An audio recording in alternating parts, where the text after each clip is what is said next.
agenda. Now we're officially recording.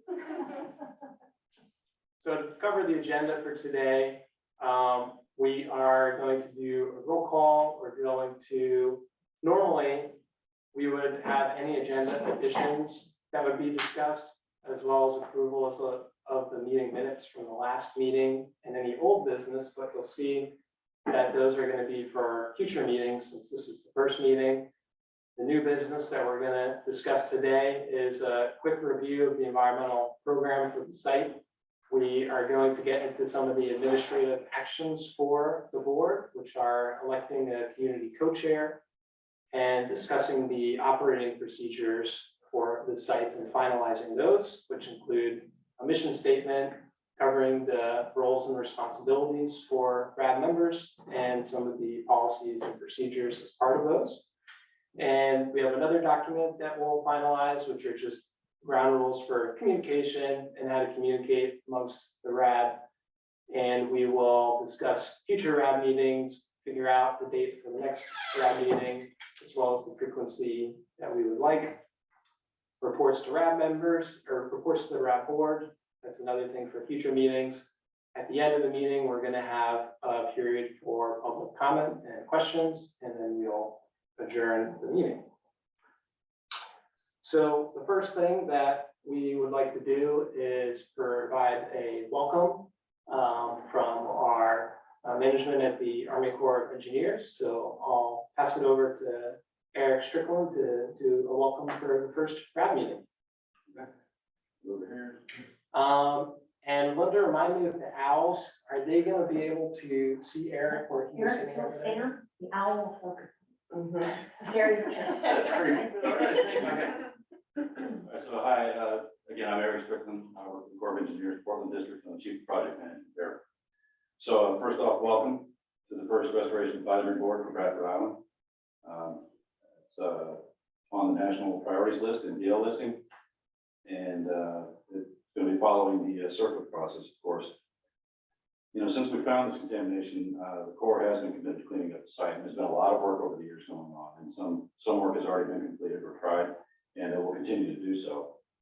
We're also going to continue working with our federal regulators, the EPA. We're going to continue working with Oregon DEQ, Washington Department of Ecology, the tribes, U.S. Fish and Wildlife Service, and now the RAB, which is great.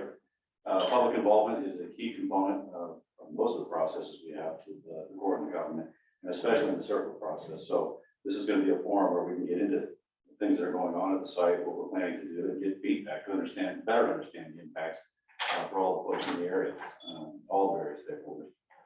So thank you guys for taking the time to come out and do this today. And let's see, I think Dan alluded to, this meeting is going to be mostly administrative, getting things set up, but there will be time towards the end for public input. And finally, I'd like to thank Cascade Locks for hosting us here. This is great. Also, thanks to a couple of our teammates, contractor teammates, Linda Balcom and Katie Roberts, for arranging all of this and getting facilitating the meeting today. And then I think that's it. Let's get started. Great, thanks, Eric. So next up, we are going to proceed to some roll call and introductions. If you want to advance to that slide, Linda. So we'll do a roll call, and I think we'll combine that with introductions. Also, just a quick note on this meeting, it's going to be conducted with parliamentary procedures, otherwise known as Robert's Rules of Order. And we can, the RAB members have seen a cheat sheet on how to go about that process and how to conduct meetings in that way. And we'll talk about that some more when we get to the operating procedures as well. I know for myself and a few others on the board, it's our first time using Robert's Rule of Order. So it's mostly going to be implemented during the voting parts of the meeting. If people have questions throughout, feel free to raise your hand or interject, or if I'm proceeding incorrectly, feel free to let me know. So just wanted to put that out there. And So for our roll call now, I'll just go through and I think we can actually just proceed through the list from top to bottom, from those who are present. If you want to state your name and give a little bit of background for yourself. And so I'll start for myself, substituting for Chris Badai, who is the project manager for Bradford Island site for the Army Corps of Engineers. And I'm substituting as the co-chair for her for this first meeting, so she's out. I'm an environmental scientist with the Seattle district for the Army Corps of Engineers, and I have 14 years experience in site investigation and cleanup for hazardous waste sites. About 10 of those years were in consulting, and the last 4 have been with the Army Corps. That's a bit on my background, and next we can go to Andrea.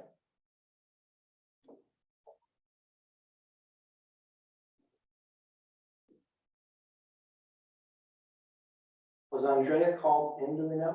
Yeah. It's Andrea. Thank you. I wasn't sure if I was next or not.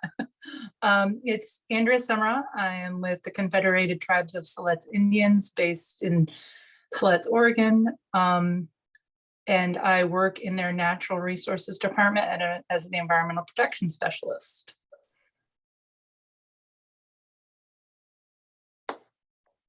Thanks, Andrea. And Kate? I am Kate Murphy, she, her pronouns. I am the community organizer for going on 4 years for Columbia River Keeper based out of Portland. Okay, I'm Glenn Bell. I'm the fire chief at North Longville Fire Department. I've spent most of my years up here in the gorge. 22-year wildland firefighter. I've done wildfire suppression, wetland mitigation, and invasive species work with the Department of Agriculture. I fished here, hunted here since I was a little boy, and I care about the area, so that's why I'm here. Just to make sure everything goes right. I'm Jordan Bennett, City Administrator for Cascade Locks. I've been here for almost 5 months. My career has been all over the place, anywhere from event ticketing to college athletics and everything in between. So excited to be part of this and represent the City of Cascade Locks.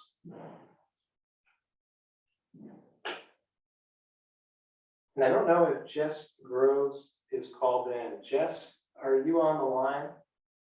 Yes, I am. Thank you. Can you hear me? Yes, we can hear you. Thanks. Okay, my name's Jess Groves.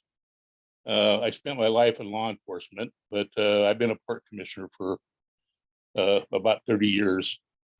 But along my path, I just got off of a 4-year, right, I think we're still doing some work, working with NOAA Fisheries on saving the salmon on the Columbia River Basin.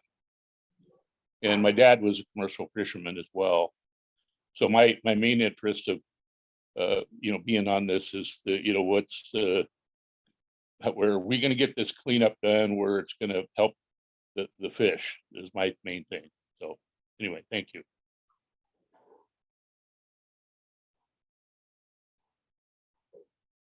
Thank you. And Carl, are you online? I am. Can you hear me okay? We can hear you. Okay, thank you. I'm hopefully, yes, online and via Zoom, and thank you for Autumn for helping me out. My name is Carl Merkel. I'm a policy analyst with the Confederated Tribes of the Umatilla Indian Reservation, about 2.5 hours east of you. I am with the Department of Natural Resources with the tribes, and as of tomorrow, I will be there 29 years, and I've been working on salmon issues, recovery issues, Endangered Species Act implementation, Clean Water Act issues, pollution, water quality standards, and so I too am interested in the fish and getting a speedy and effective cleanup and making sure the water quality is preserved and improved and pollution is reduced and eliminated. So thank you.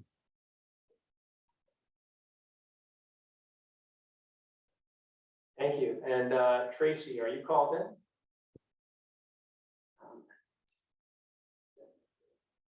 Okay, sounds like Tracy isn't on yet. Christy? Yes, hello. I'm Christy Baptiste with the Nez Perce Tribe. I work in environmental restoration and waste management. We have a cooperative agreement with Department of Energy at Hanford. I worked there for about 25 years now. Special projects, but mainly rigorous circular cleanup. And yes, our goal is for protecting, preserving, and perpetuating treaty rights. Thank you.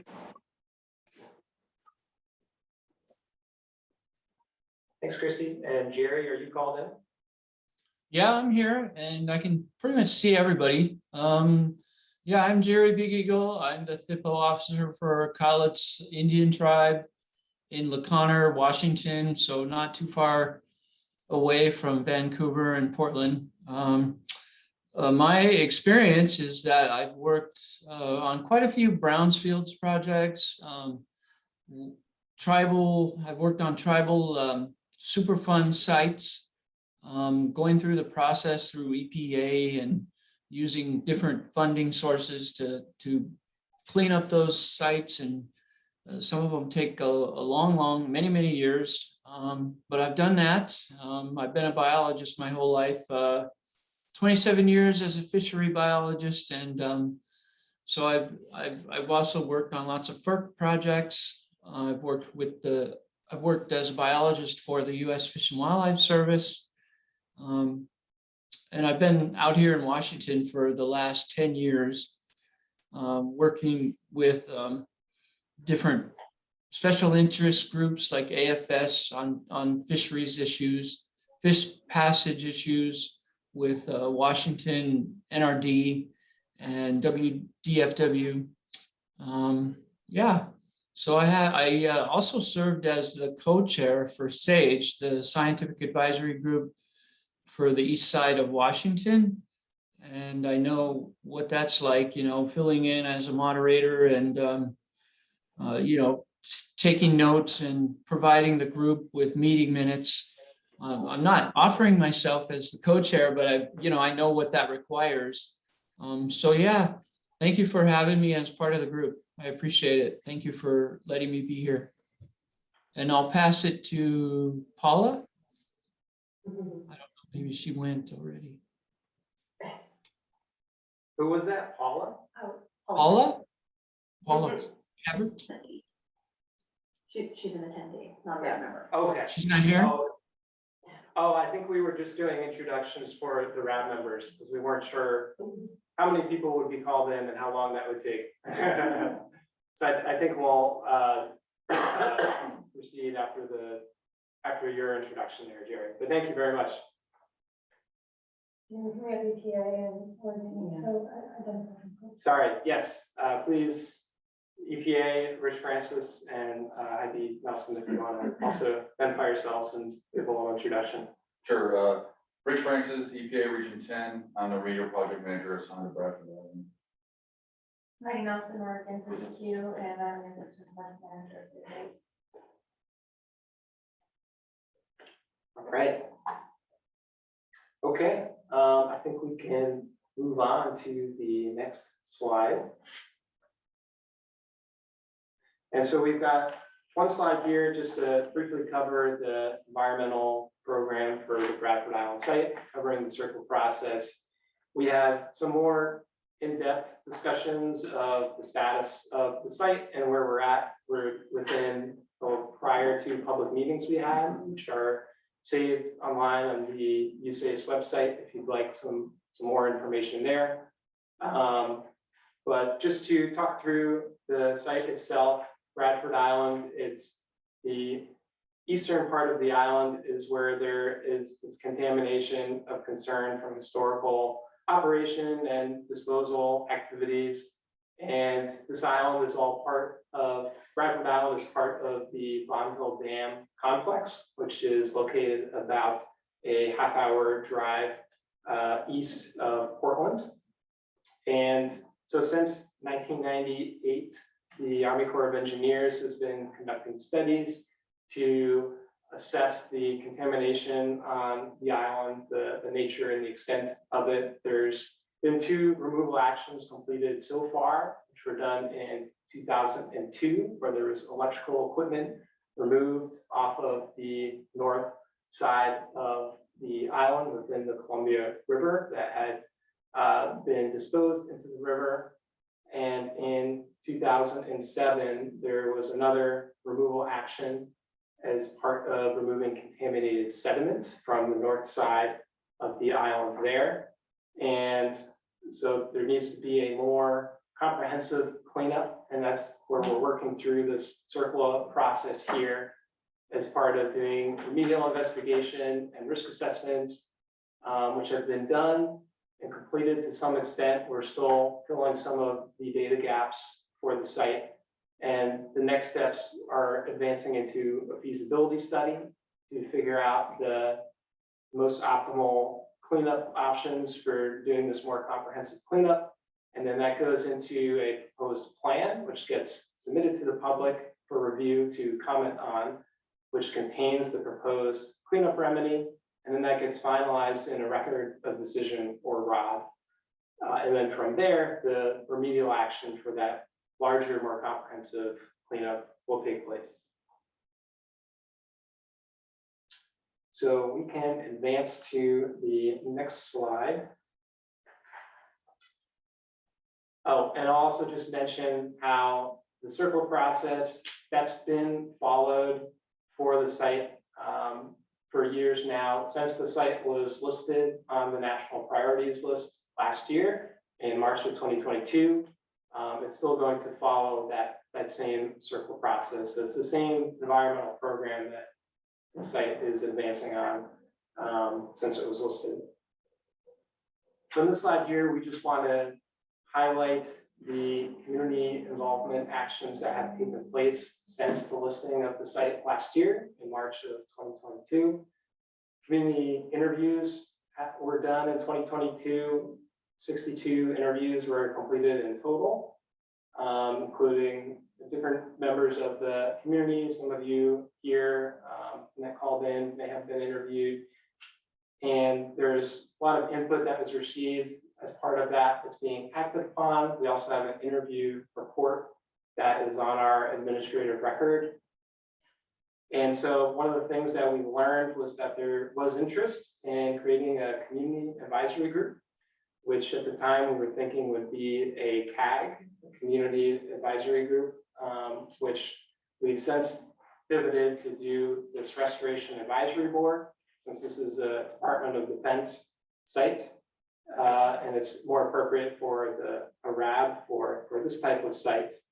And the site needed to follow that. There's a DoD RAB rule. That's why we went with the RAB. One of the questions that has come up is why not the community advisory group, why a RAB? We want to highlight that they function very similarly. They're both community groups, whether it's a RAB or a CAG. The biggest difference is that a USACE, Army Corps of Engineers representative, does co-chair the RAB, which again is Chris, and he's substituting today. But the meetings are open to all members of the public, and neither the RAB or a CAG is a decision-making body for the site. So they're not deciding on the final cleanup action, but they're advisory bodies. So the RAB, it serves as this sort of forum to get all the input from all interested people that might be affected by the site. And so that's an important part of the process to make sure everyone has their voice heard and all the technical expertise that everyone brings to the table can be taken into account for the decision to be made for the cleanup. And so then the Army Corps is going to work closely with the RAB and the regulators based on all that input. And then the EPA makes the final approval for the final remedy that will get documented in the RAB. And so since we decided on creating the RAB, we went through that solicitation process and getting people that are interested to submit their applications to be RAB members. That was in December. We had a webinar for the RAB back in January. And then a selection panel was convened of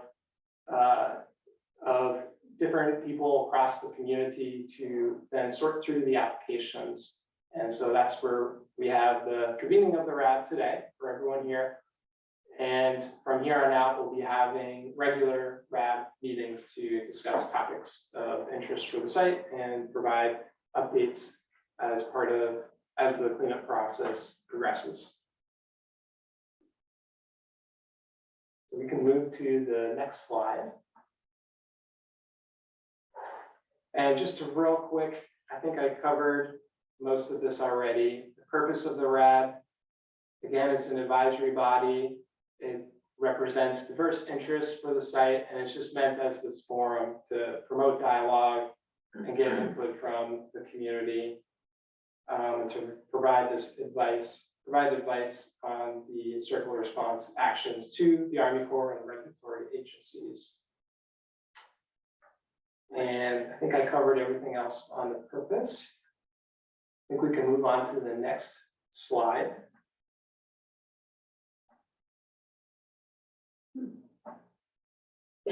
Okay, and so now we're moving into the new business part of the agenda.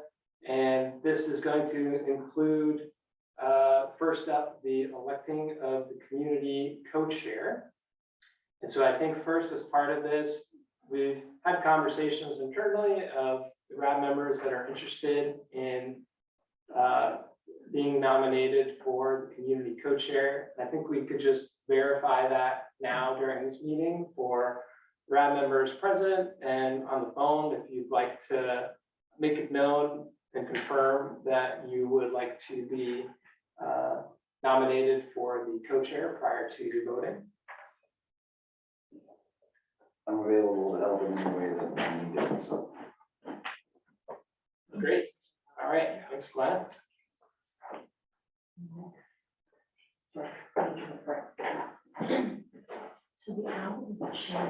And was there anyone else that wanted to confirm interest in the co-chair?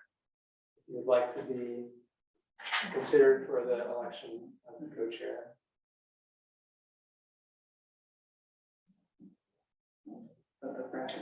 Could have sworn we had a few other people. No pressure. We are getting reports that people online aren't able to see the slides. So. Yeah. Oh, okay. Yeah, are you monitoring the chat? Autumn is.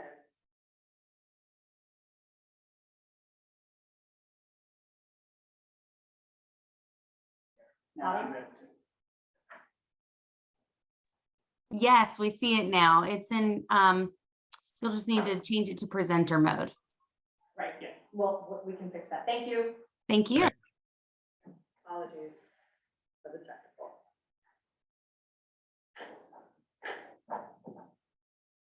Okay, so everyone can see the slides now, hopefully. Is there anything else coming in the chat? If there was anyone else that would like to be considered for the co-chair?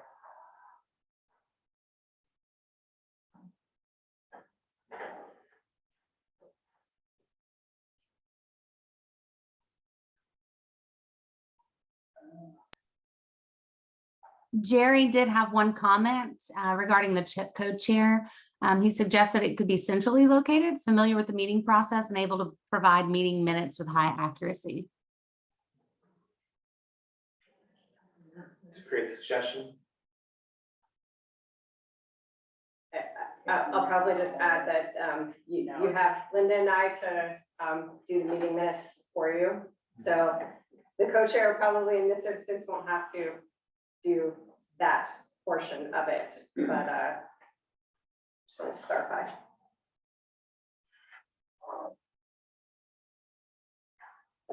Okay, well, this could be a quick election. Like I said, I'll just do, if there's a spot that's open, I'll jump in there. I don't think we'll even have to go through the Robert's Rules of Order for voting on this. Yeah, I appreciate Glenn making yourself available. So if that's all that I'm hearing for who would like to be nominated for the co-chair, I don't think we don't have a need for a ballot. So going with Robert's rule, I think I will be asking for a motion now. And any of the other RAB members would then state that motion to elect Glenn as the community co-chair. I believe I'm getting that right on Robert's rules. So like Kate or Andrew, Jordan, if I you will want to. motion to nominate Glenn Bell as community co-chair for the RAB.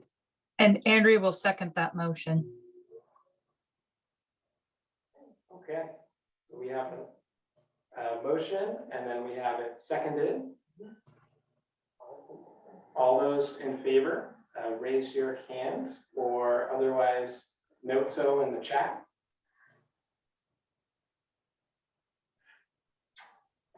All right. Thank you very much, Glenn. Congratulations. Congratulations.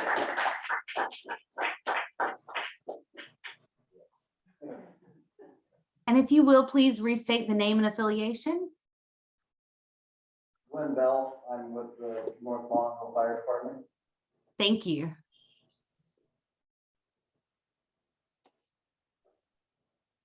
All right, great. Well, that is the first piece of new business. So we have Glenn Bell as the community co-chair. And I think we can move on to the next slide. So the next piece to vote on is the RAB mission statement, which is at the top of the operating procedures document. And I can just read it here on the slide out loud as you read it as well. This is what we have as the draft. The mission of the Bradford Island National Priorities List Site Restoration Advisory Board is to establish and maintain a forum with all stakeholders, referred to as the community or public in this document, for the exchange of information in an open and interactive dialogue concerning the Comprehensive Environmental Response Compensation and Liability Act response actions at the Bradford Island NPL site. So would anyone like to present a motion to either discuss this mission statement further or vote on it as is?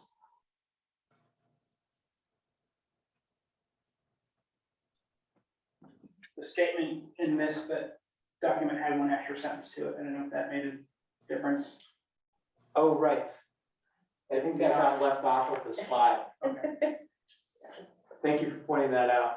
I could just read it out loud for those that are on the call. So there is one extra sentence at the end of the mission statement that additionally says, the RAB will review technical documents and provide comments and advice to the Army Corps of Engineers, Portland District on the proposed response actions. So just highlighting that piece of the RAB roles and responsibilities. So that's what's on the official document that got missed off of the slide here. And that's also within the roles and responsibilities further on in the operating procedures. So does anyone have a motion, if you'd like to present it, to modify the mission statement in any way or vote on it as is?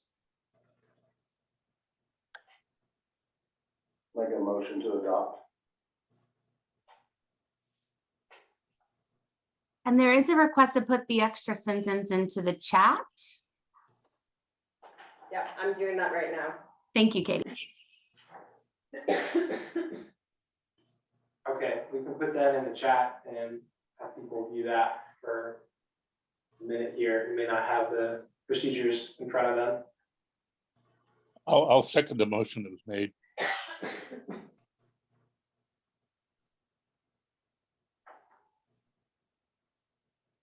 Okay, so we have the motion and a second to adopt procedures as is. All in favor, raise your hand or note so in the chat. Just for the procedures or the missions? I'm sorry, for the mission statement.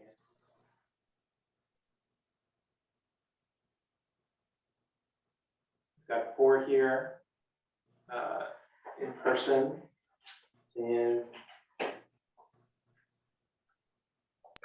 We have 3 votes online, Jess, Christy, and Andrea. great.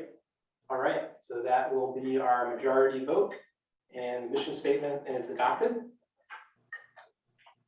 Who's the second? I'm sorry. Jordan? No, who was the second?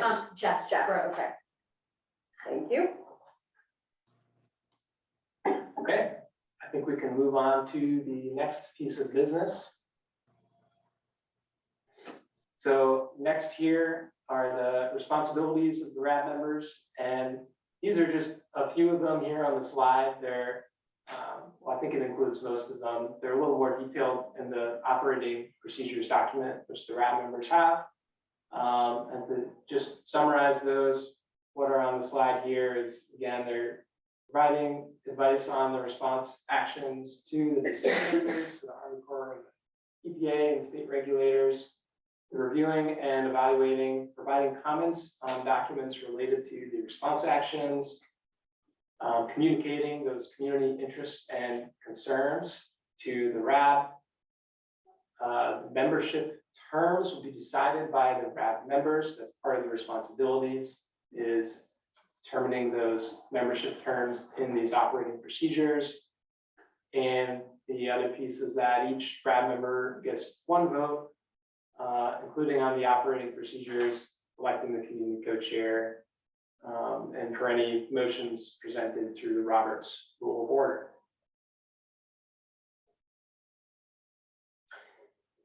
And so on the RAB responsibilities, those roles and responsibilities that are within the operating procedures documents, is there a motion by anyone to discuss those further or adopt that part of the operating procedures as is?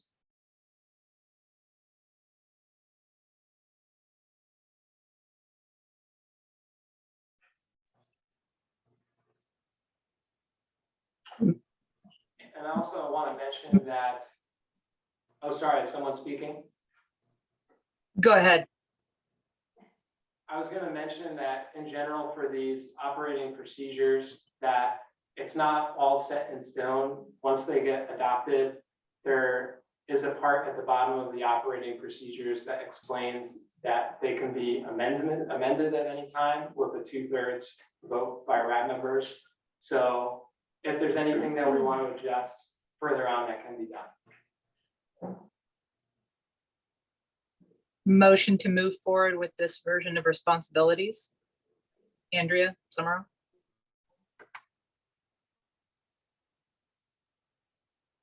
I will second that motion. And actually, is it okay for the chair to second motions, or does that come from? Typically not. Typically not. Okay. I will second that motion. Okay. So we have the motion and the second to adopt the procedures. All in favor, raise your hand or note so in the chat. Got 4 here in person I think they're specifically for the responsibilities. for the responsibilities. Sorry.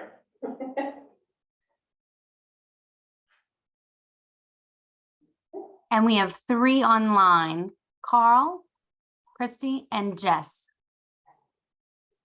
Thanks, Autumn. Great. Okay, thanks, everyone. I think we can move to the next part.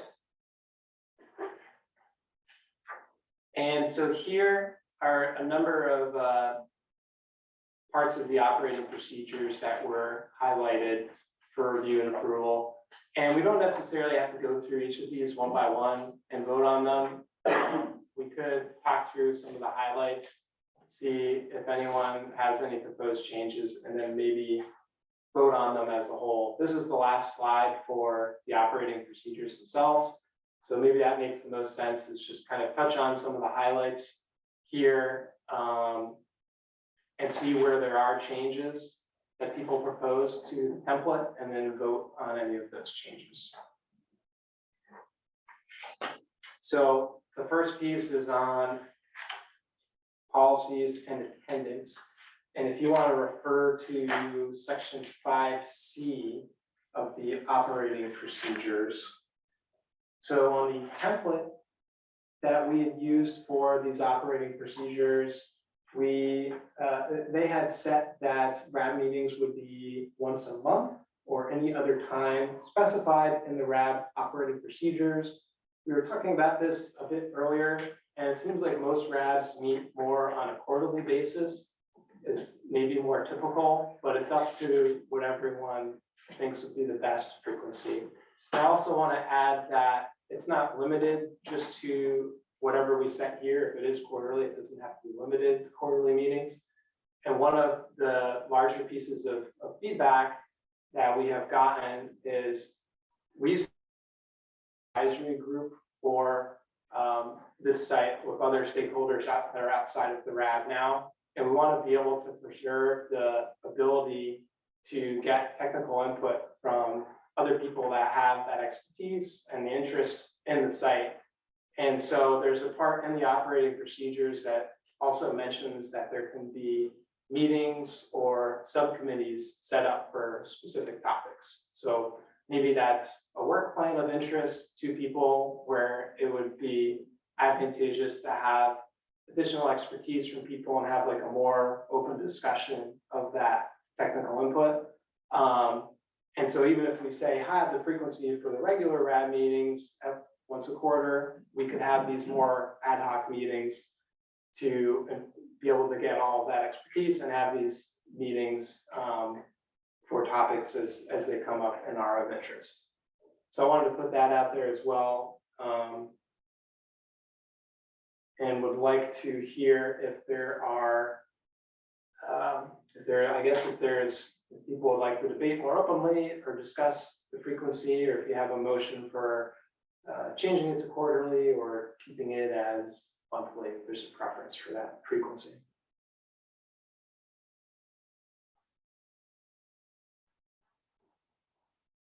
I would imagine that if it's a quarterly thing, if there's a need for the other meetings to be added, they can be added at our quarterly meetings. Correct? We can do that. Yeah. I would assume we go at the pace of the Corps of Engineers. If there's no need to meet every month, depending on whatever speed you guys move at. But if, like I said, if we're in between quarter meetings and we need to meet, we can adjust. I guess my concern might be that if we have just quarterly meetings, that we would be getting still regular updates from the Corps, so that we're not only getting updates every 3 months. And, you know, we have 4 meetings in a year's gone by, because I think the timing is a concern for folks. So just making sure that if we decide on quarterly meetings, that we have really clear kind of updates scheduled so that we can communicate that out in the meantime. And they could quickly turn into marathon meetings as well, which nobody wants.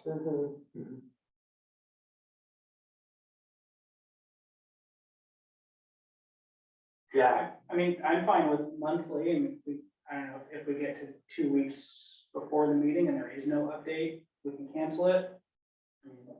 We don't have to meet just to meet. that's true.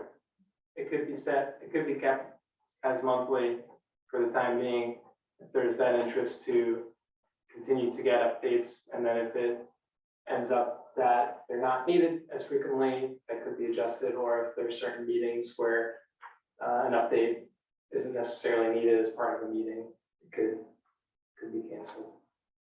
The Corps could get to a point where they know that there's not going to be any new things, and then we can make that decision as it goes. Will probably be the best way to do it. Yeah. I don't know, a week out, 2 weeks out for those that are planning to travel, what that time frame would be. From any of the RAB members that are called in, do you have thoughts on the frequency or a preference?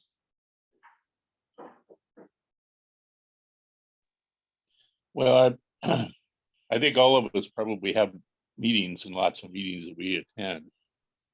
So whatever we do, we have to, if we want to pick a target date to have a meeting, day of the week, it could get tenuous here on at least for me.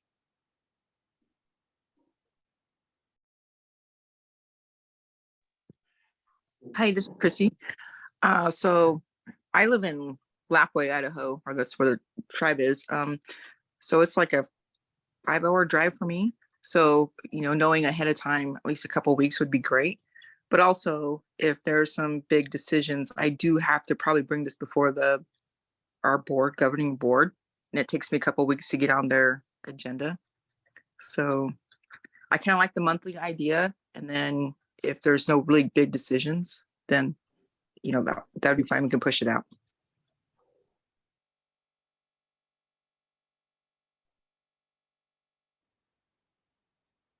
Yeah, and I think that we would set it at a regular occurrence, and we could perhaps now during this call, if folks are familiar with their typical schedules, we could try to set a regular recurring meeting if there's a preferred day and time, and try to stick with that, and then adjust as needed, I suppose, as we talked about. If there's not a need for a specific month, we could always not hold that meeting, and if we want to adjust frequency down the line, we could do that.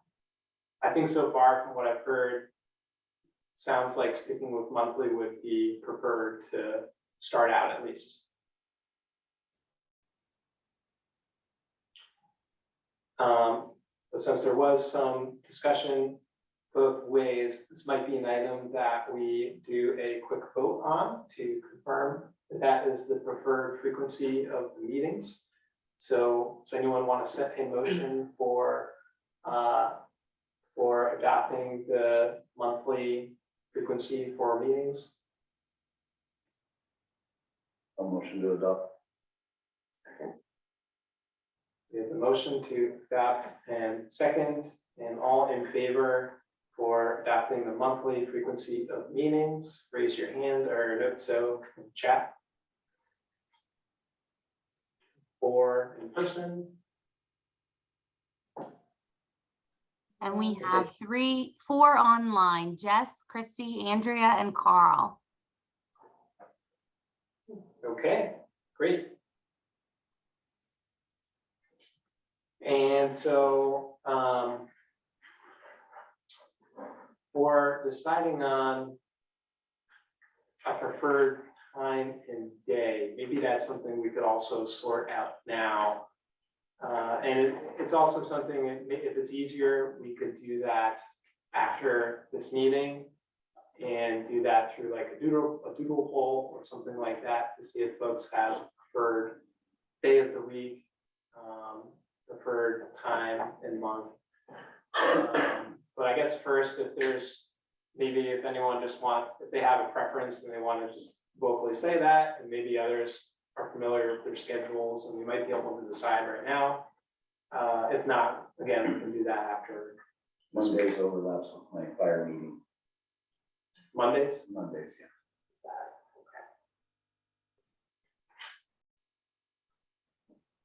Thank you for coming back. That'll do it.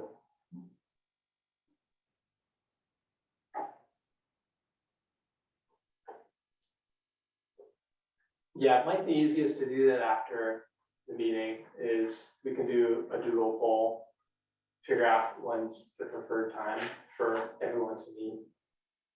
I guess does anyone want to set a motion for voting on the time for after meetings? Or that might be unnecessary for this. I guess I'll say, sorry, trying to get used to the Robert's Rules of Order. Since I think this is unanimous, if anyone feels otherwise about not voting on after or would like to discuss the frequency, or sorry, not the frequency, the location and timing of the meeting further, please speak now. Otherwise, we'll just move on to the next item and we'll vote on it afterwards. Okay. All right. think we figured that one out. So we'll do a doodle poll afterwards to figure out best time to meet. So we covered the meeting frequency, policies and attendance. That meeting frequency was part of the policies and attendance, which was, they're both in 5C.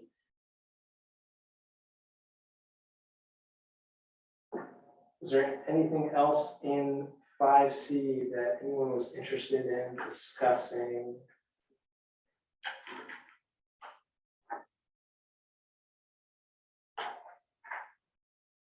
So something else just to call out in 5C is about the policies and attendance. After a member has missed 2 meetings without appropriate explanation, the USACE or community co-chairs will send a 14 calendar day written notice to the member requesting written explanation for their missing the meeting within 14 calendar days of these absences, and indicating that after 3 missed meetings, the RAB will assume that the member is no longer interested and will terminate his or her membership. So basically, a piece on attendance there is that if you're missing 3 meetings, your membership could be terminated as a RAB member. Is that consecutive meetings? Or is that 3 out of 12? Here? There's 2 meetings with them. It doesn't say consecutive, so I'm interpreting that to mean out of the membership term. Okay. But if anyone has thoughts or preference on the attendance or would like that to change, and it, you know, it doesn't have to be, I mean, this is just a way to, if someone's clearly not participating, and they don't have, and without an appropriate explanation. So if someone has things going on, but they're still interested, then it's not like they're gonna get kicked out of the RAB, but if they're just not showing up and don't have an explanation, then it's just a way to have that in procedures that that person can, you know, be told that they're, you know, they don't have to participate in the RAB anymore.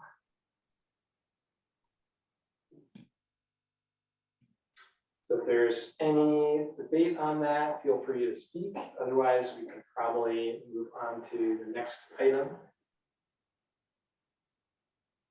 I have a question. I don't know if you can see my hand up, but Oh, you know, there is an ORS that kind of goes along with how you release somebody from a committee or, you know, commission. But I know, you know, from being the chair of the board for many years, you can excuse people too if they call into you and they have a legitimate excuse. yeah, thanks. Yeah, people have legitimate excuses, they have things going on. They can communicate that and their interest to still participate, and they wouldn't necessarily be cut out of the RAB for that reason.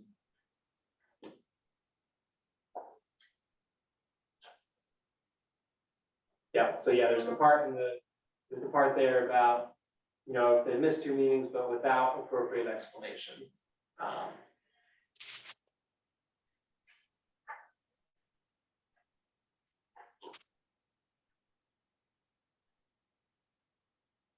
Anything else to discuss on the policies and attendance? Otherwise, we can move on to dispute resolution.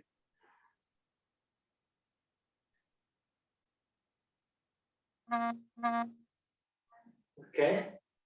Was that the owl? Don't know, somebody's phone is coming through the. Oh, okay. Okay, I think we can move on to dispute resolution. So that's section 5J. And I guess I can just read this out loud for any of the RAB members on the call that might not have it in front of them. It says that disputes within the RAB will be resolved by a means of a 3-step process. First, the RAB co-chairs will attempt to resolve the issue. If the efforts are not successful, an independent facilitator may be brought in to resolve the issue. disputes which cannot be resolved by the co-chairs or facilitator may be formally presented to the Portland District Commander for resolution. So I don't anticipate us having disputes. We don't seem like a bunch that I think will have too many issues, but this is, if we need to have a more formal dispute process, this and the operating procedures is how that would go about. Again, first through the co-chairs, then an independent facilitator if that's needed, and then ultimately presented to the Portland District Commander if there is a serious dispute or concern that needs to be brought up the ladder in that way for a decision to be made.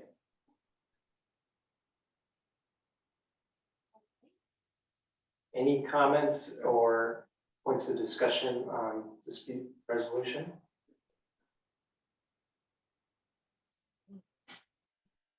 What? I'm just listening to one, yeah. I think we have a hot mic just for someone on the line.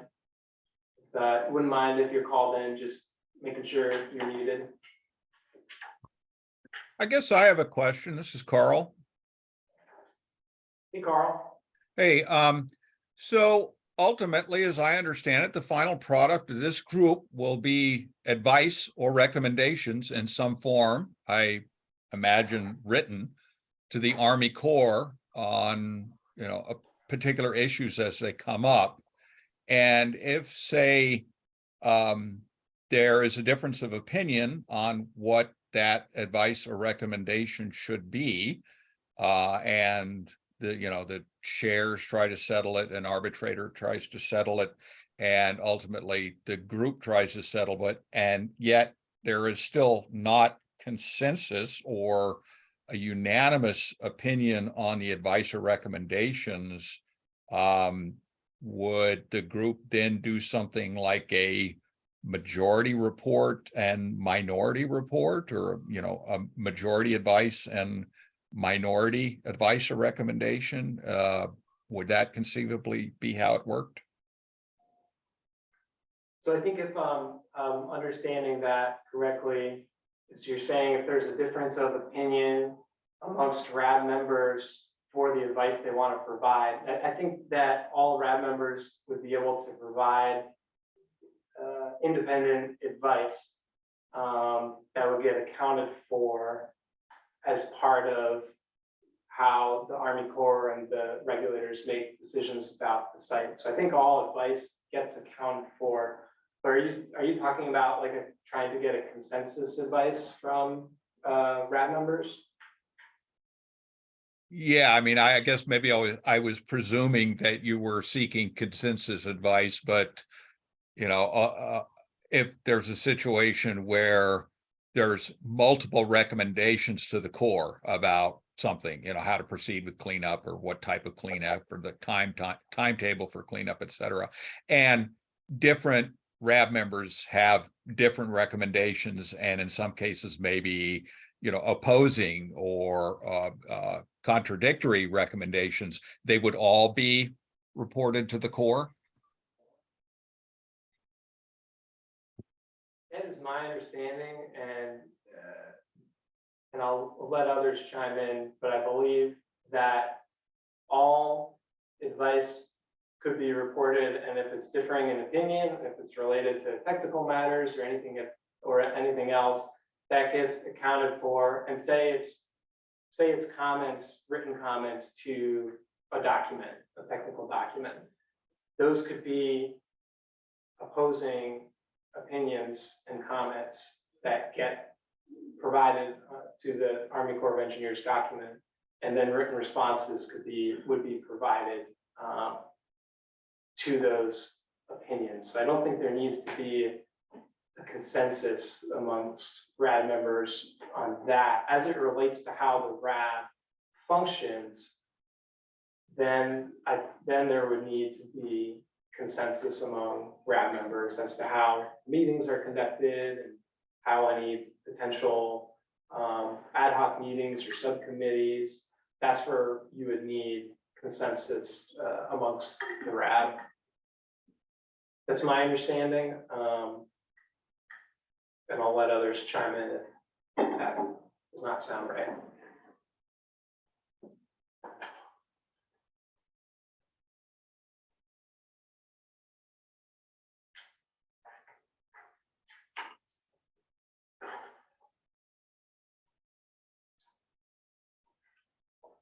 I'm not hearing anything else, so I think I might have interpreted that, right. I'm sorry, did that answer your question? Yes, I think that answers it. Yeah, I mean, we have to agree on how we're going to function, but when you get to, subject matters and, opinions on specific issues, then there may be some difference of opinion. It sounds like you're going to report them all, and then the Corps will sort them out. Yep. Yeah, thank you for bringing that up. All right, thank you.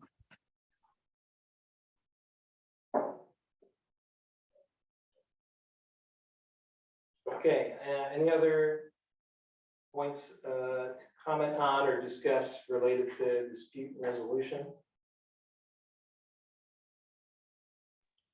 Has there been much discussion about what's going to happen when you just start to disturb the land down there?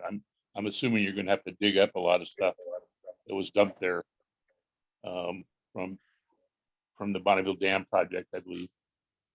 So has that been studied as far as what it's going to do to the river? Hey, and I'm sorry, who, oh, this was Jeff speaking. Yes, and actually that might be, yeah, I can answer that now, but I think we can probably save those kind of discussions until after the operating procedures as well. But I'm sorry, your question again was if there's been studies to assess cleanup of the contamination on the upland and how that will affect the river. Was that the question? Yeah, I grew up in Dodson, which is right down the river from this cleanup. So I'm really interested in how it's going to, when it rains a lot here, and when it rains, when you have open holes and things like that. I'm assuming you guys have studied that, but I have not seen anything on that. Yeah, there's been ongoing investigations, and a lot of that is documented within documents within our administrative record. The remedial investigation covers the majority of that, and then there's been additional investigations since that time as well.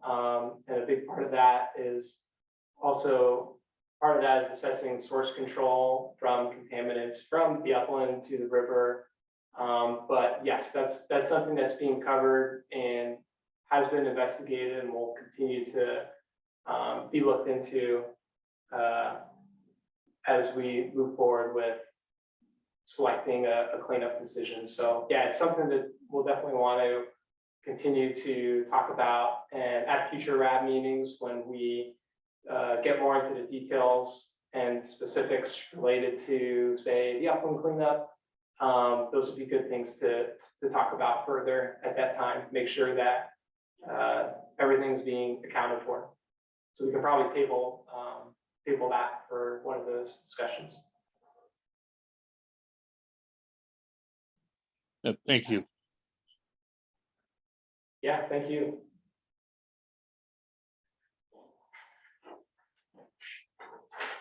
Okay, last call on dispute resolution, and if there's nothing else to discuss there, we can move on to the next piece.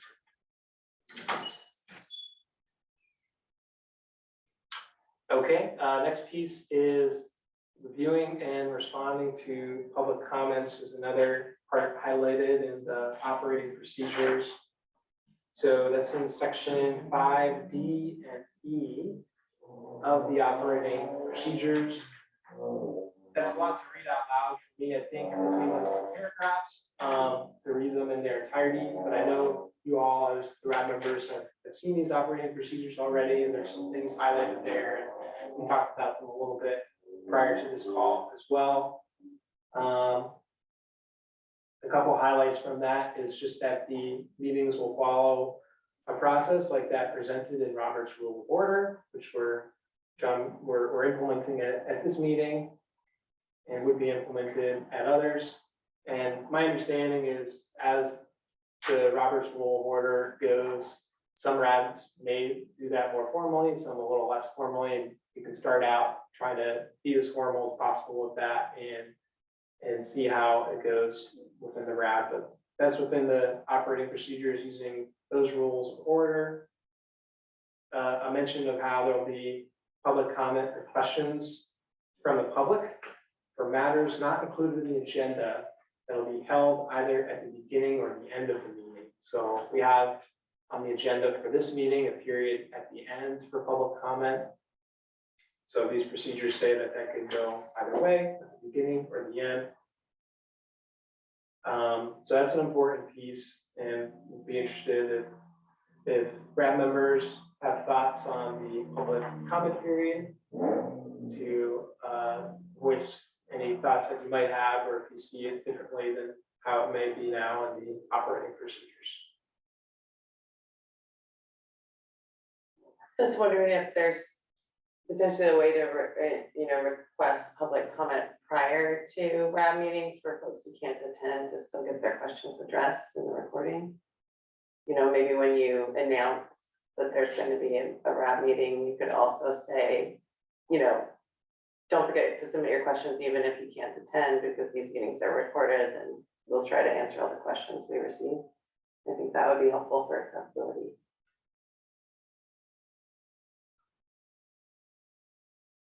Yeah, that's a great idea. That's something that we could just implement. We could decide to put that in the operating procedures if we don't want more paperwork and putting that in there. I like the idea of just doing that and asking for public comment prior to the meetings, and being able to answer those questions beforehand. Maybe that is something that we put in the operating procedures, or at least get thoughts from the other RAB members. What you think, if other RAB members have thoughts on that, as far as getting public comment or questions, reaching out to them through like our RAB mailing list before the RAB meetings, so that we have questions to then answer as part of the RAB meeting, and maybe incorporate some parts of the RAB meeting based on that feedback. This is Andrea Summerall. I don't have an issue with that. We might want to revisit if we start getting a lot of questions that don't quite fit in the meeting, or need to be further discussed at a later date.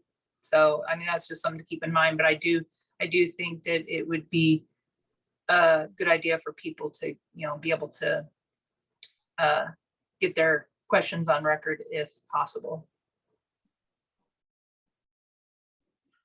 Yeah, thank you. And actually, I think I'm remembering that I think we may have in the operating procedures that any comments from the public would get a written response.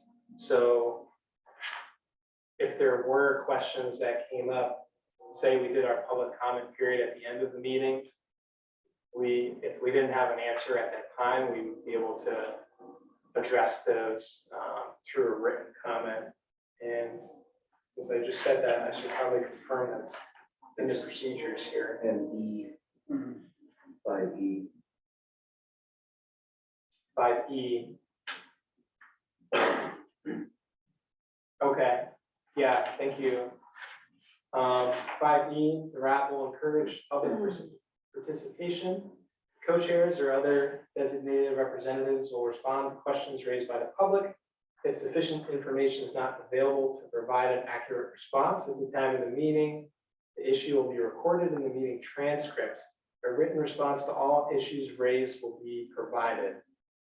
The response provided will be an agenda item for discussion at the next regularly scheduled meetings.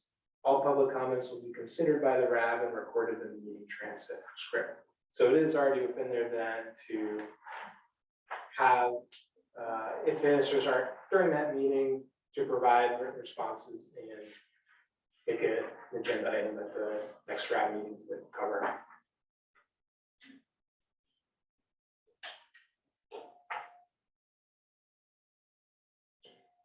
Kate, do you think that adequately covers that concern with being able to address public comments in that way?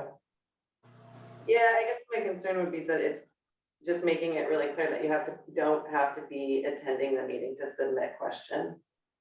So that folks know that, you know, if they've got life calling them in other directions, that they can still get those questions in. And I mean, I think often, you know, somebody asks a question and a lot of other people have the same question. So I think that there's value there in kind of capturing that.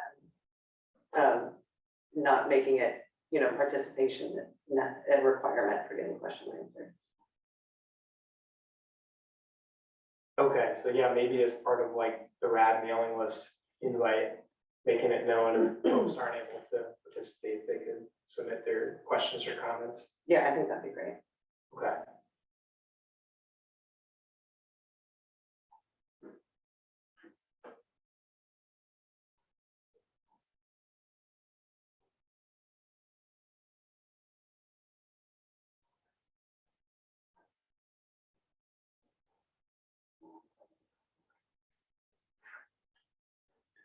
Okay, yeah, I think that sounds like a great idea.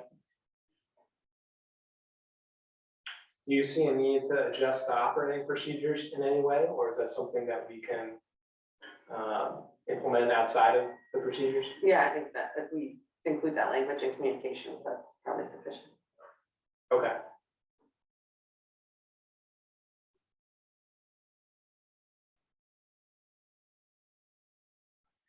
Okay, is there any other comments there? I think D and E we covered for the public comments periods during the RAB meetings. Any other comments from the RAB members related to those items?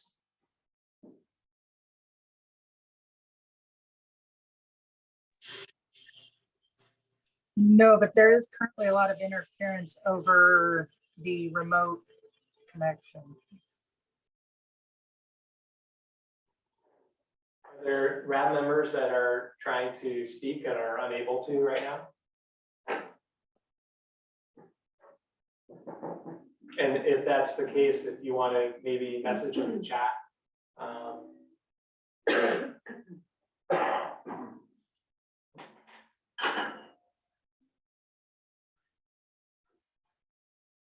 This is Carl Merkel again. I typed this into the chat, but I'll just briefly note an idea. One possibility for structuring public comment is having a limited period of time at the beginning of the meeting and then another period of time limited at the end of the meeting so that people may have something that they, you know, come to the meeting with, question on their mind. And then there may be circumstances or items that are discussed at the meeting that prompt additional questions at the conclusion of the meeting. So it's just one thought for how to approach it.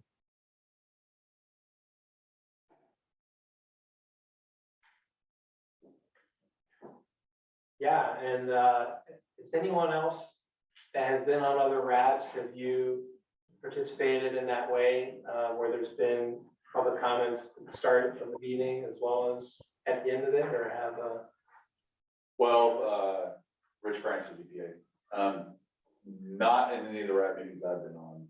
And most of the time, the public comment and questions also isn't recorded, just the bulk of the meeting. And then, you know, to have an open and honest, frank discussion, sometimes you need to turn the cameras off, right?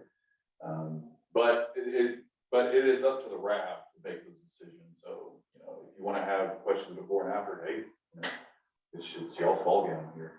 I'm just here to advise. Hi, this is One thing Christy. I think- Oh, sorry. Go ahead, Christie. Okay, actually sit on the Hanford Advisory Board. And we do have, I think we only have like 5 meetings a year. And there's always a public participation. It's usually like after lunchtime. They always have an open public comment section there. Yeah, I was gonna say, this is Jess. I was just gonna say that all the meetings I go to, where you could have people that are, have things they want to say, and it could be a lot. You probably want to limit the time that they can speak. So the meeting doesn't last all day.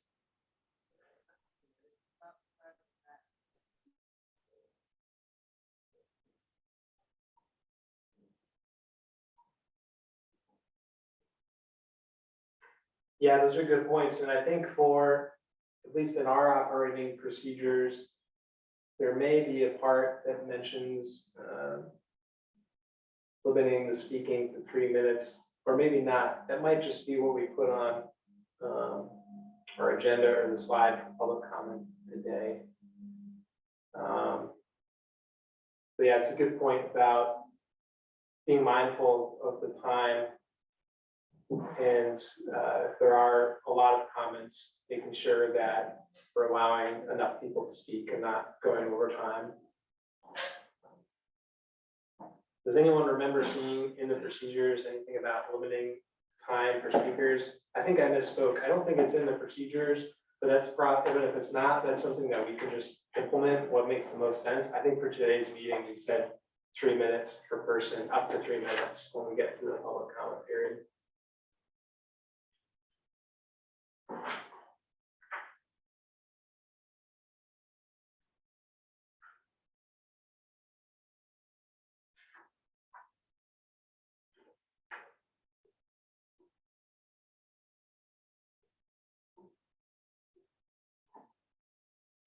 Okay, so I was hearing, sounds like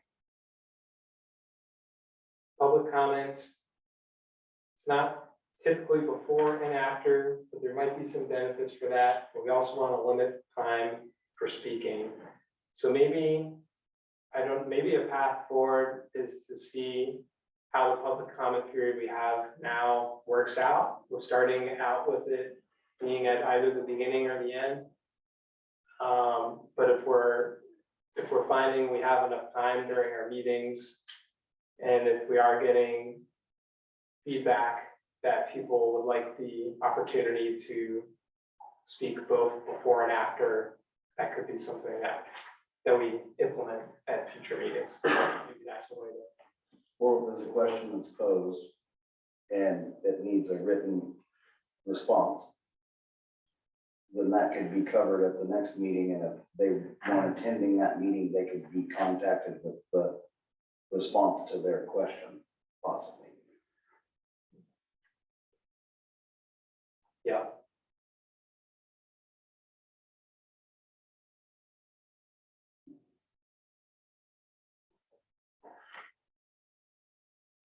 Okay.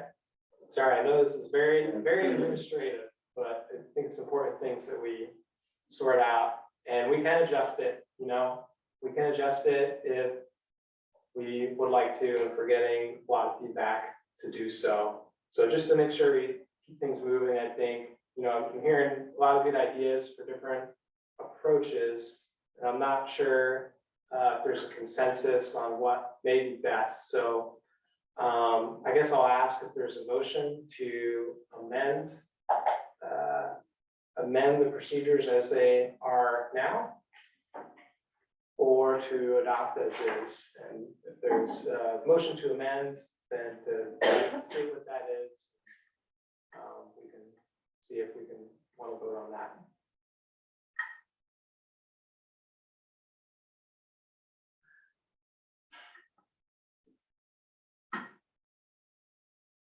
I guess I'll also ask if the other RAB members have a different approach.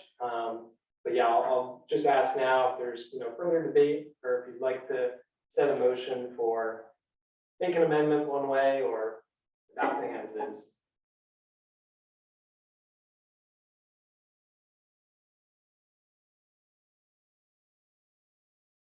and make a motion to adopt it as is, and then if it needs to be changed, we can change it. Then we'll just see at the next meeting. Andrea seconds the motion.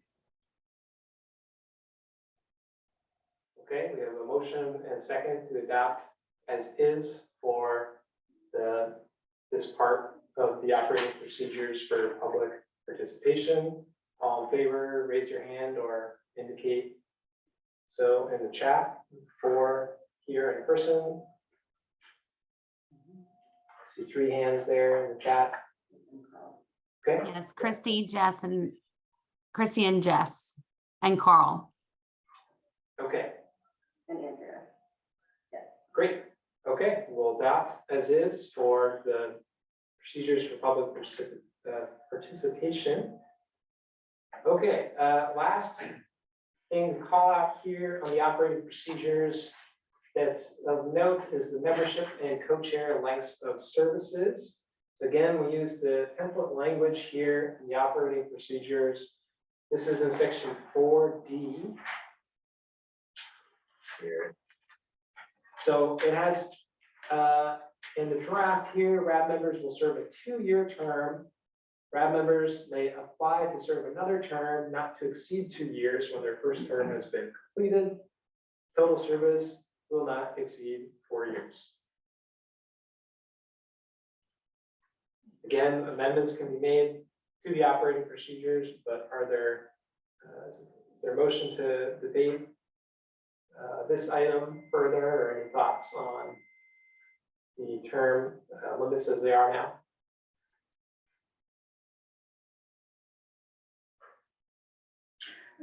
I guess I missed the meeting last Wednesday, I guess, and Carl kind of alluded to this question. The goal of this board is not like a single, here's how we think the Corps should do it. It's more of a living group that as things develop at Bradford Island, things change, we advise. So really, it would make sense to have it kind of a shifting committee in different point of views as the project moves forward.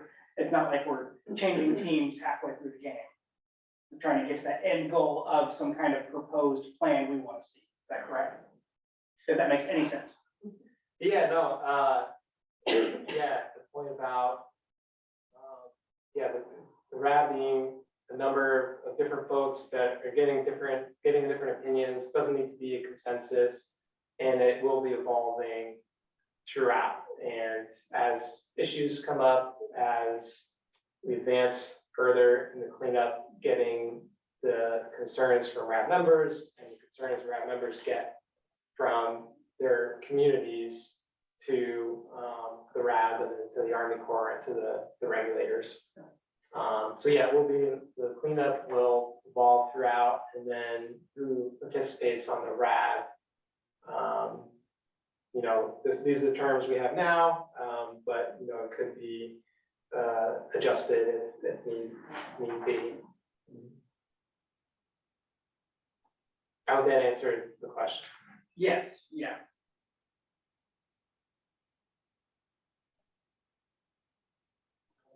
So is there a motion to adopt those terms for the lengths of service? I'll motion to adopt that. I'll second. So we have a motion to adopt and it's seconded. All in favor, raise your hand or vote so in the chat. Aye. Okay, that's the majority. So we got the terms. All right, that was the last piece highlighted on the procedures. Thanks again. I know that was a lot of administrative things to go through. So appreciate everyone being patient for that. Now, those are the main pieces that I highlighted here to discuss, but I'd like to ask if there's anything else on the operating procedures that people would like to talk about before final vote overall. Kate? I just had a question, Kate Murphy here. I'm not sure if I saw this in here, but we did see the procedure for if folks, somebody doesn't attend a couple of meetings and then they're no longer considered part of the RAB. Is there a process for admitting new members over time if the RAB sort of shrinks down and we need to address that? Yeah, there is a process for admitting new members. I'm gonna try to find the line item on here. I think it's towards the end. If anyone sees it before I do, feel free to call it out so we can all look at it. It was in the portion that has resignations in it. G. 5G, okay. Oh, wait. Oh, got it, yeah. replacement member. Okay, so we can, No, it's okay. I won't see it. So it looks like it involves a RAB member Okay. submitting a written resignation. If they're unable to participate, resigning members may nominate new members to replace themselves. Replacement members will also be sought from those individuals who are also notified of their non-selection and initially completed the community interest form. So going back to people that were initially interested. And the new members must continue to reflect the diversity of the community. So the way the RAB is established now was selected from the selection committee to make sure that it has the interest of the different people that might be affected by the site and are interested. So different local communities and interest groups and tribes.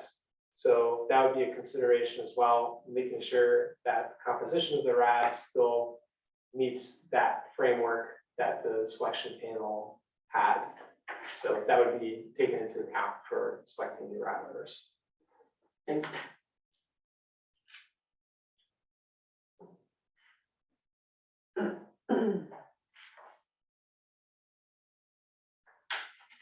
Does anyone else have any other questions or points of discussion before voting on the operating procedures?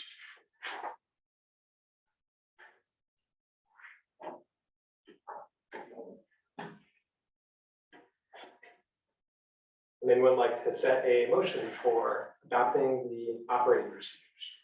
I will motion to adopt the Bradford Island National Priorities List Site Restoration Advisory Board operating procedures as discussed and amended in this meeting. I second. All right, we've got motion and a second to adopt the operating procedures. All in favor, raise your hand or note so in the chat. We have 3 online. Okay, that makes a majority. Operating procedures are adopted. All right, thank you, everyone. Got through all the administrative stuff, mostly with one more thing for adoption, and that is this is separate from the operating procedures. It's on the next slide. It's just a short document that the RAB members you'll have seen for communication within the RAB. And I won't read through all these out loud, but maybe I'll summarize them real quick. But basically some ground rules for communication within the RAB, just making sure that they're prompt, they start and end on time, they have an agenda that gets discussed, that there's respectful dialogue, that there's one meeting and not side conversations, that there's one set of meeting minutes for the meeting. Decisions will be made by consensus whenever possible. Formal votes are a last resort. And again, the decisions are related to how the RAB operates, not necessarily on advice that's provided on the internet. All relevant information will be shared with all parties except if there's privacy considerations. And participants are asked to identify themselves when they're speaking for the record.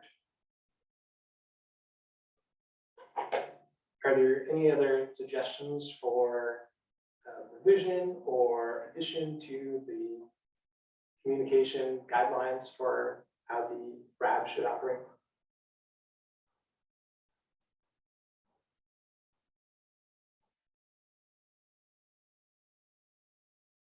Do I have a motion to adopt the communication ground rules as is?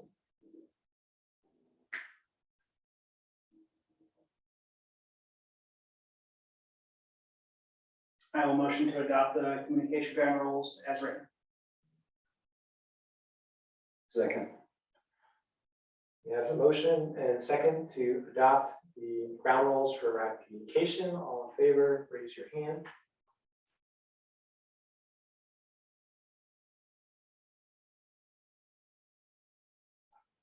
Autumn, I think I see 3 in the chat voting. Yes, 3 in the chat. Okay, great, thanks. We've got that adopted, and so that's it for ground rules, operating procedures. We can move to the next slide, which we already talked about a little bit, and this is the last one before we get to the public comments. And this is relating to the future RAB meetings. You'll want to make sure that these are going to be public meetings. We want to hold them in person and virtually. So folks that want to come in person, have those conversations can do so. And for virtually, we're using today this system called the OWL virtual system, which I think we're going to intend to use at future meetings. Makes it so people that are called in are able to see all those participating. It facilitates the meetings pretty well virtually. So the goal is to continue to use that system or one like it for future locations. And as far as identifying the next dates and location for a future meeting, I think we decided best way to go about doing that is post RAB meeting. We'll virtually figure out amongst the RAB members what works best for everyone's schedule. And we'd be setting a regular timing to start for monthly RAB meetings going forward. And I think that covers it for that. So there'll be some offline out of the RAB meeting decision on figuring that out for the next meeting, and that'll be announced. Any other comments from the RAB members related to future meetings? Not related to future meetings, but I do have a question before we move to public comment, if that's okay. Sure. Yeah, go ahead. Yeah, so this is Kate Murphy, and I know this came up briefly in the orientation meeting, and just for the sake of public record, Dan, I'm wondering if you could give a little bit of an update on the status of the federal facility agreement. I know folks were kind of expecting that there had been a commitment between the Corps and EPA to have that signed within a year, and so it'd be helpful for me anyway to be able to communicate kind of where that stands and if there's anything holding it up. That'd be super helpful. Thank you. Yeah, thank you. And this is Dan. I think there's limited details that can be given on the federal facilities agreement negotiations that are going on right now. It's a closed door discussion between the Army Corps of Engineers and EPA as the lead regulator and the Department of Oregon Department of Environmental Protection, Environmental Quality, sorry, and Ecology. So it's closed door discussion, and there's not a schedule update that can be given at this time. And I know we do have present with us Jeff Madsen, who's attorney with the Army Corps of Engineers Portland District. And I don't know, Jeff, do you have more that you want to say related to the ongoing FFA negotiations as far as the timeline? Sure, Dan. Jeff Madsen, Portland District, Office of Counsel. As Dan mentioned, the FFA parties are negotiating the substance of the federal facility agreement and are making some progress. There is a strong desire, as Dan expressed, on the part of EPA and Rich, if you'd like to add, to try to get to an FFA as soon as possible. The EPA and the Corps share the desire to get that in effect as soon as possible. We are encountering some challenges. There is a model agreement that's been in place for a number of years, and EPA and all the way up to DOD are considering the merits of changing that model to accommodate greater tribal involvement akin to a tribal member as a part of the FFA team. And those negotiations are actually all the way up in Washington, DC right now. And there's great desire, I know on the part of EPA, to accommodate that type of tribal involvement. I know the DoD has some concerns with that, but the substance of those negotiations all the way up at the national level are unfortunately pretty close hold. Yeah, you bet. Yeah, Rich Francis, EPA, I would just echo that, settlement negotiations and discussions are confidential and you can't really release any of that information. I can say that we are committed to getting an FFA signed and including the tribes as best we can. It's one of our main goals. Okay, and I understand that those are closed door conversations. I do think, you know, for the public, any kind of level of transparency that we can have about not necessarily the details, but, you know, that there is a holdup or what, you know, kind of even just what you shared. I think it's really important to communicate something, when, especially when there's been a commitment to sign after a year, just to make that clear for the sake of transparency, so folks aren't kind of wondering what's going on. So thank you for addressing that. I have a question. Could you clarify again who the parties are, or who are the parties currently negotiating that FFA? Yeah, the parties currently for the FFA negotiations are the Army Corps of Engineers as the lead federal agency, and then EPA, Oregon DEQ, and then Washington Ecology. Does it include the U.S. Department of Justice or the U.S. Department of the Interior? Not that I'm aware. Okay, all right, thank you. And I'm assuming there's other contributing factors to the timeline holdup aside from just considering tribal involvement, because that was suggested prior to this process initiating. So I'm assuming there's maybe other issues that just can't be discussed. This is Jeff Matson again with the Corps of Engineers. I think there are other things under discussion. I think the substance of the FFA speaks to what's been done to date and what needs to be done going forward. And there's great interest on kind of what's been done to date and getting to some consensus there. And what needs to, once we get to that kind of common understanding of what's been done, what's necessary to go forward. And I think that's also part of the discussion for sure. If I might offer, you know, I think the Corps of Engineers sees the Restoration Advisory Board as a as kind of that center of mass to not so much try to be a part of the FFA negotiation, but as the Corps of Engineers as the lead agency continues to try to prosecute, clean up, go into more investigation, the RAB can continue to inform the on-the-ground investigation, sampling that's going to continue. So I think the Corps of Engineers in this interim before the FFA is executed, I think there's some acknowledgement it's going to take a while to get there on FFA. But in the interim, there's a vital role to be played by the RAB and those community members represented to inform the next sampling, the more investigation efforts, whether or not removal actions should be carried out in the interim. All of that is fair game. We want to make sure we're hearing from the community about that in the interim. So I guess my caution and my advice to the group is we'll let the folks in DC wrestle with the FFA, but hopefully here in Cascade Logs, here in the Gorge, we can try to talk about what we can do in the interim. Thanks. Yeah, as I'm sure this is relevant to lots of folks, but it's helpful for me to try to understand, like, I'm not even entirely clear who is making those decisions necessarily, who's making those calls. So any information about that is like, this is my first time on a RAB too. So sorry if I'm asking too many questions. No, I can offer some more comments on that. Again, Jeff Matson, Corps of Engineers, Office of Counsel. Those are great questions. I think one of the challenges is within the Corps of Engineers is that we're a very hierarchical, vertical organization within Army and DoD. And I don't want to speak for Rich, but EPA Region 10 has a lot of autonomy and independence, and that regional administrator has a lot of delegated authority.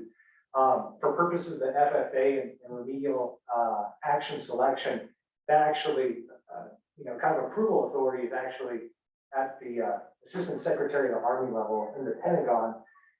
So it's a little bit lopsided, and that kind of we're working through it, but it's definitely a little bit of a lens a little bit to that challenge for coordination.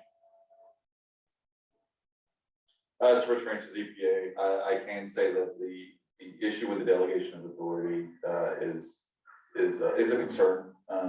There's not a lot of, as Jeff said, there's not a lot of flexibility on Northwest Division and Corps side, but that we would like to see. Yeah, so we understand. I can say that there is work that is going on there that has already been started, in river work and upland work that is already being done and investigated, and we're still continuing through that process while the FFA is being negotiated. So we're not just dropping everything and just letting everything lie. We're trying to get through, and as Jeff alluded to,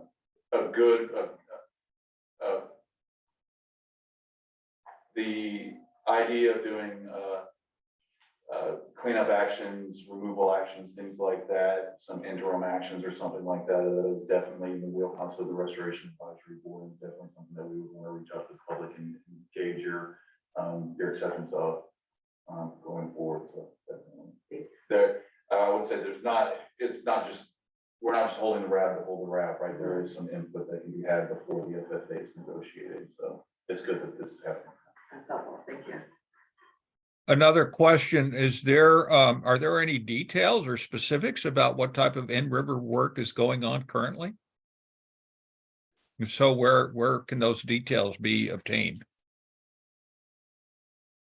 Yeah, so right now, as was mentioned with the FFA, a lot will be determined within the FFA as to what is agreed upon, where we're at with the site, and how concrete the next steps will be, what the schedule is going to be. But there are these areas of agreement for further investigation that are ongoing. So there's some in-river work that the Army Corps and EPA and DEQ and ecology have also been involved with the coordination of.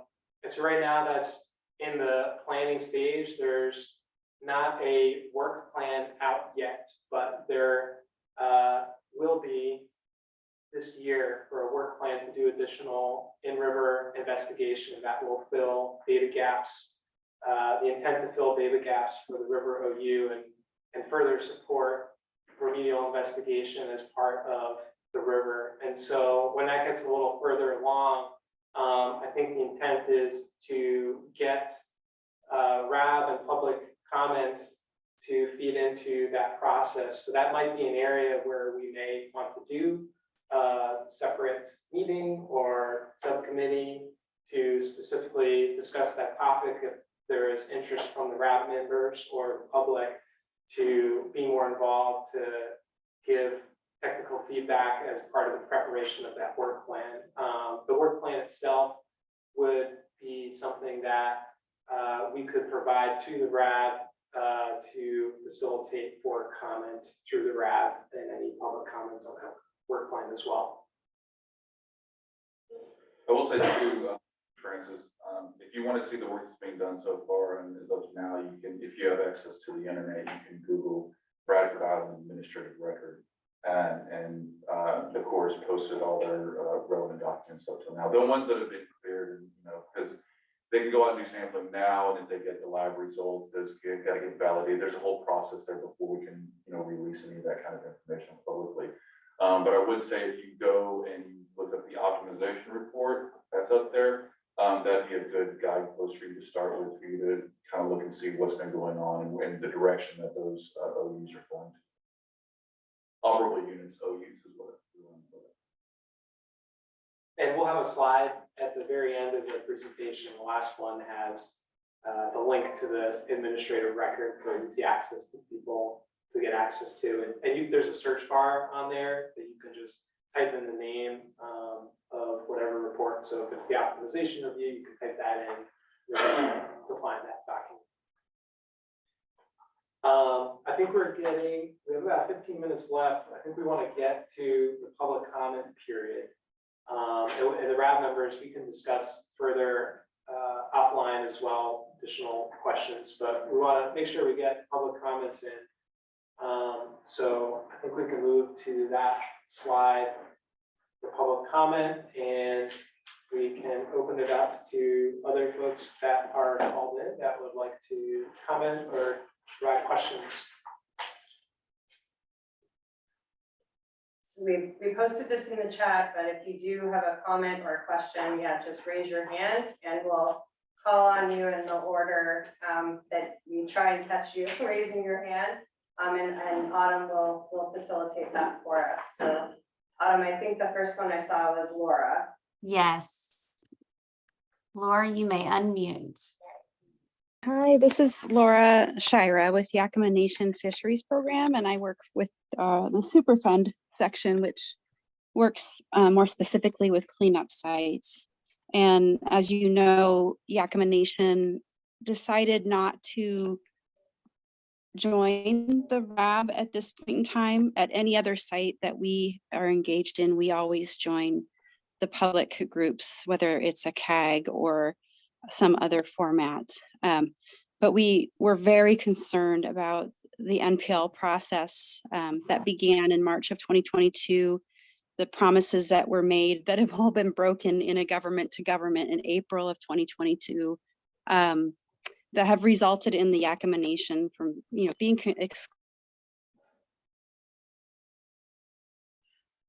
I'm sorry, Laura, you cut out.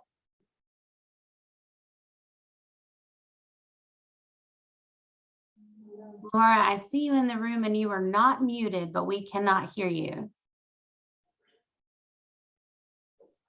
Oh, I can hear you. Can you okay, hear now we me? can hear you. Yes. Okay, sorry, I've been talking that whole time.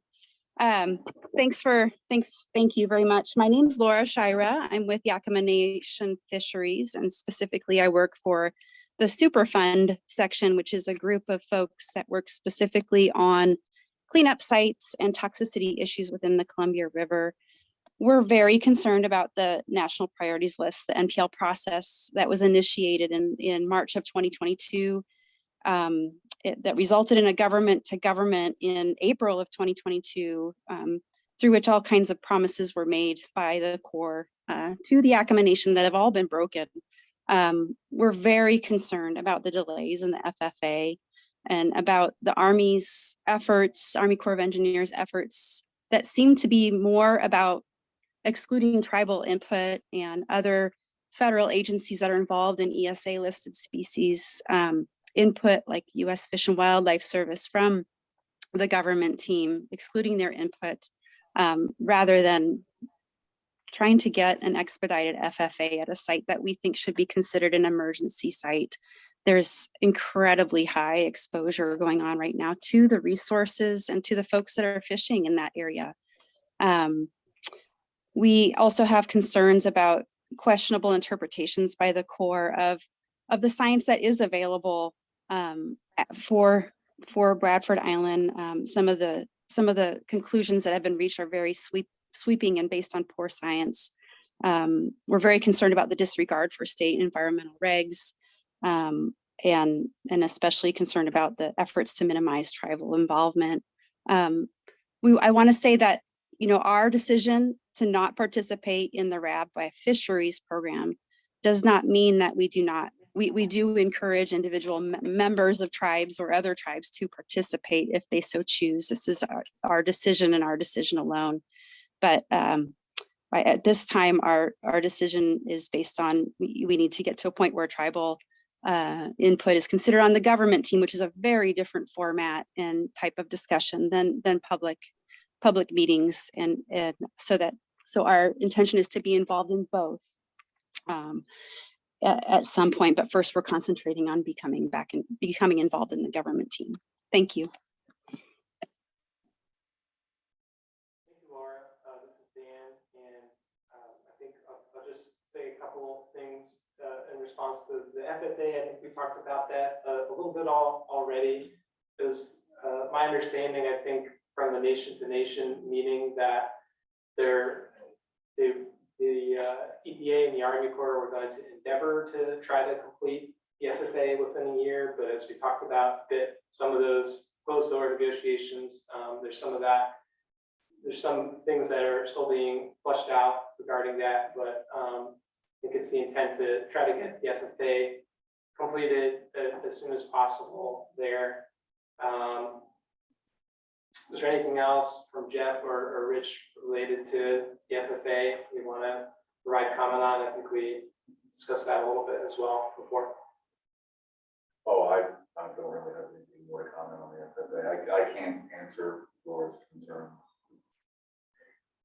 And as far as the getting input from the Yakima Nation, I think the intent is to go through, you know, the channels for providing input would both be through nation-to-nation meetings, as well as through the RAB, where we're hoping to get all input related to the site, technical advice, to try to still get all of that through the RAB, whether again it's at these more formal RAB meetings or if we have a sort of subcommittee or ad hoc meeting. I think the project would benefit from as many voices and as much expertise as possible. So I think we hope that to get any additional input later on if that point comes.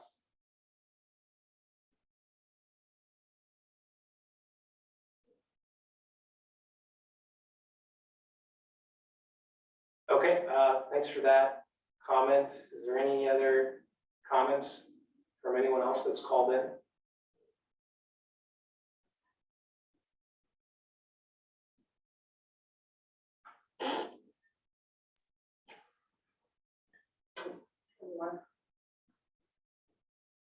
You didn't see anyone else, did you? So far, Is no there- other hands. Since we still have a couple minutes, can I jump in and ask another question?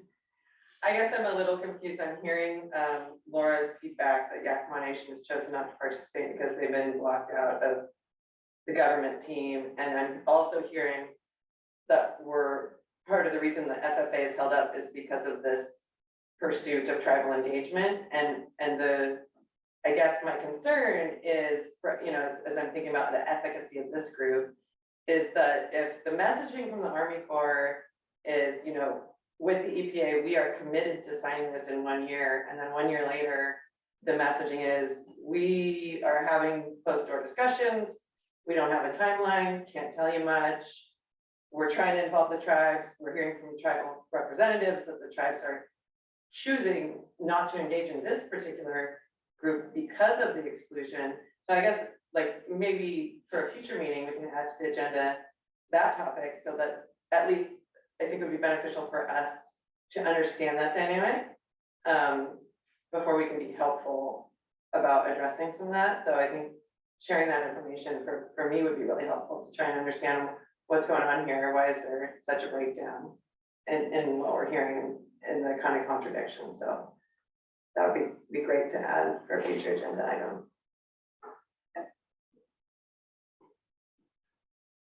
Yeah, I think that's something also, there's a lot of, that would involve more legal discussion as to, you know, what's going on at the headquarters level in DC. But that's something, yeah, I think we could add to a future agenda item to get a further understanding if it's of interest.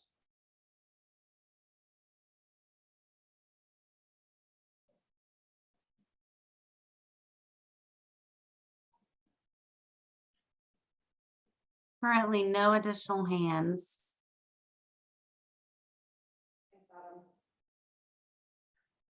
Okay, well, I think we're right on time then. We're at 6:55. If there's no other comments for this meeting, would someone like to set a motion to adjourn the meeting? I will motion to adjourn. I'll second. Okay, we have the motion and second to adjourn. All in favor?